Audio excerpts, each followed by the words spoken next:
You think you're trying to understand people. But if you're honest, you're trying to protect yourself from being blindsided again. You say you want to read people better. What you really want is to never feel fooled, rejected, or replaced the way you once were. And here's the uncomfortable truth. The reason you're so focused on other people's masks is because you're afraid of your own.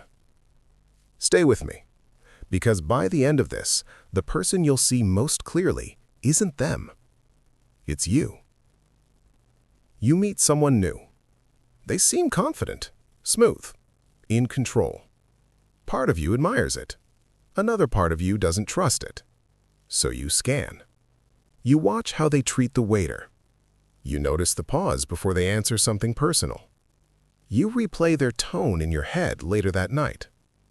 You're not paranoid. You're pattern hunting. Because you've learned something painful. Words don't mean safety. Behavior does. But here's the part no one tells you. When you become obsessed with reading people, it changes you. Most people don't act from logic. They act from pain they've organized into personality. The controlling one? They're afraid of chaos. The overly confident one? They're afraid of being exposed. The hyper-independent one? They're afraid of needing someone who might leave. But here's the deeper layer. You don't notice these patterns randomly. You notice the ones that match your wound. If you fear abandonment, you'll detect distance instantly.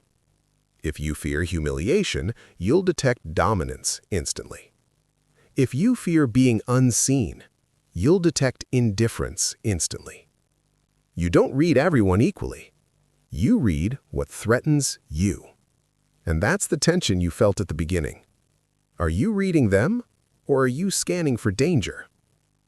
Because there's a hidden cost to becoming good at reading people, and no one talks about it. When you constantly analyze others, you slowly stop being present with them. You become strategic, guarded, measured. You start adjusting yourself before you're even sure you're unsafe. And eventually, something shifts in your identity. You're no longer someone experiencing connection. You're someone assessing it. That's not awareness.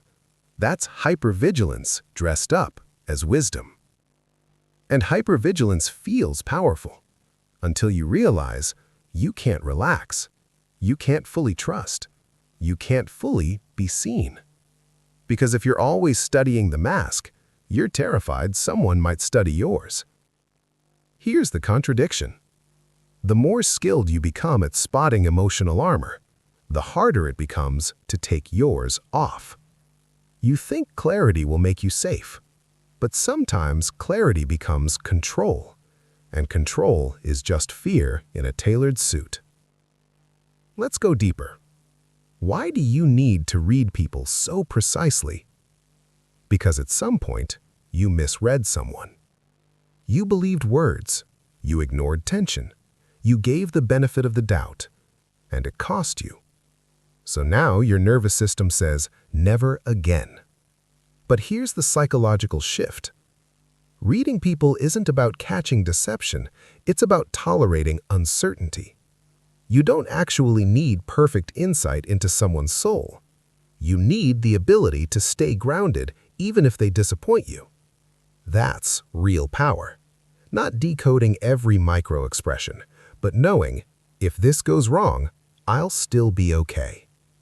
That's when reading people becomes wisdom instead of defense. Instead of asking, what are they hiding? Start asking, what am I afraid will happen? That question changes everything. Because if your fear is abandonment, you'll stop over-interpreting every delayed text. If your fear is inadequacy, you'll stop assuming confidence is arrogance.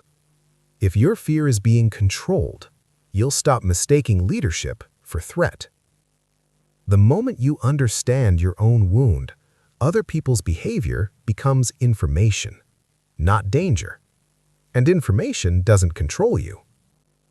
Remember the tension from the beginning?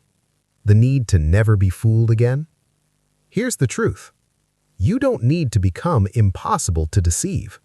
You need to become resilient enough to recover.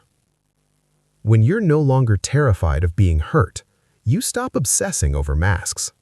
You can see them, but you're not ruled by them. And that's the difference between paranoia and perception, between control and confidence, between surviving people and actually connecting with them. Because the real skill was never reading others perfectly. It was understanding why you felt unsafe in the first place. And once you see that, you can't unsee it. But there's one more layer most people avoid. If behavior is shaped by pain, then who would you be without yours? That's where this gets uncomfortable. And that's where we go next.